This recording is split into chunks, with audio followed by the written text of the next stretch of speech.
Здравейте и добре дошли в поредицата Как търгувах аз на 20 януари, вторник.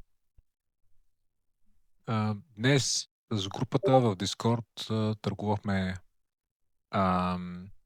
Те търгуваха, аз нямах възможност да вляза в лайв, но им писах през цялото време какво виждам и какво трябва да се вземе и те се справиха много добре, дори изненадващо добре.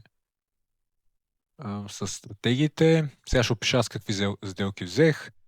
И е много интересно да наблюдаваш как различни трейдери търгуват тази стратегия, която аз преподавам, по тяхен си начин. Примерно някои бяха готови още тук в началото на първите реакции на VWAP-а, други изчакаха търпеливо и взеха VWAP баунсовете, трети взеха и йо стратегията. Така че съм доволен, че са хора, които знаят и искат да търгуват, да разберат какво правят, а не просто да копират, което много ме радва. Деня започна с малък бък, поради факта, че вчерашния ден беше половин ден и два от индикаторите ми започнаха да дават грешно. Но успях да ги направя, да ги поправя и те вече дават по правилния начин нивата. Всичко е точно, буквално в първите няколко 15-20 минути.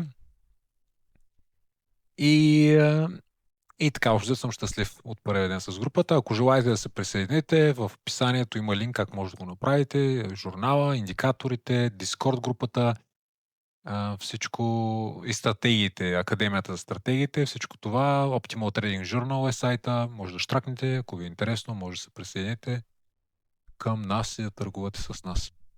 Как търгувах аз днес? Пазара отвори много чопи на нивото на VWAP. Чопи означава насечено, с неясен на посока. След това отидахме на високо, тръгнахме, тук стигнахме до едно основно ниво. Когато направя второто видео за Фабио, ще обяснявам какви са тези основни нива, които сме стигнали. Те не са точно по стратегията, но ние вече ги гледаме и тях. Активира се йо-йо стратегията. Стоим високо и в момента, в който падаме. Значи, моята първа сделка е това връщане надолу, понеже денят е супер балансиран. И общо взето чопи. Да, на NQ е над VWAP-а, което трябваше така малко да ме наведе на тази мисъл. И след като се качихме нагоре, като тръгнахме, брекери тествахме бендовете, може да видите тук с много ясен кендъл и аз реших това е в този момент всъщност тук, аз реших да взема шорт и го написах в групата, че го вземем шорта. И след това тръгнахме надолу. Второто ми изречение, което написах след това е, че внимаваме за реакция на VWAP-а. Че VWAP-а в дома е притеснява, внимаваме за реакция. Когато кендъл реагира от VWAP-а и тръгна наобратно, аз излязах на брейк-ивен. Така че това е нулева сделка за мене.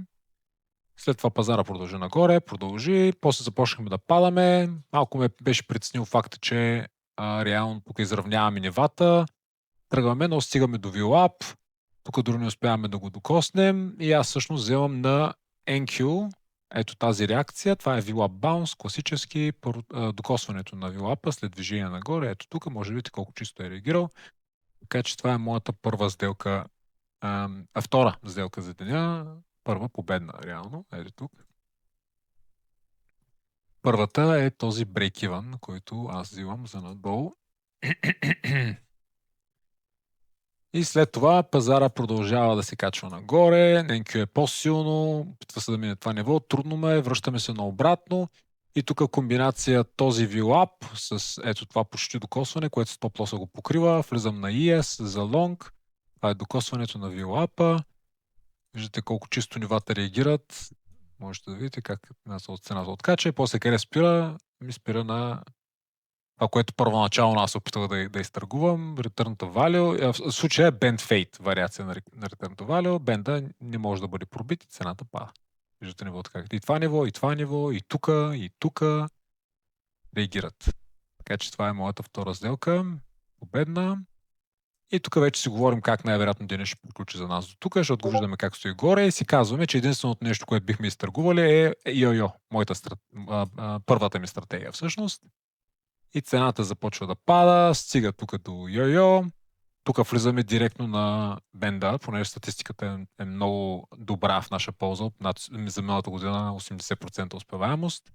Влизаме, Take Profit One е тук, аз си го взимам, 20 тика от тук до тук и това е третата ми успешна сделка. Виждате, индикатора го показва, тук ни дава табела, къде да влезем, тук ни казва влез и тук ни казва излез общо взето и това е победна сделка. Така че 3 победни сделки, една равна сделка. Това е деня за мене. Страшно много хора гледаха видеото за Фабио и според мен, което много ме радва, защото това видео има доста... Фабио има много информация. Аз просто я превеждам на нашия език и я опитвам се да осъзная в детайли и да обясня по възможно най-разбираемия начин. Това е моята задача. Така че много се радвам, че има интерес за наистина смислен трейдинг в България. И наистина, когато говорим за професионално търгуване, трябва да следваме хората, които го правят наистина професионално. Това е второто видео на Фабио, най-вероятно или утре, или най-късно други ден ще го поставя, което вече говори за точно как той влиза в сделките си. Много е интересно как използва, какви инструменти използва. Ще го публикувам, когато съм готов и то е наистина разбираемо и ще служи на хората. Ще могат да го разберат. Не искам просто да повтарям каквото е казал, искам все пак по някакъв начин да го избистря, така че да става ясно. Това е всичко за днеска. Ако имате въпроси, задавайте ги. Ако искате да се присъедините към групата, направете го. Доброволно е. Желание. Това е. Чао.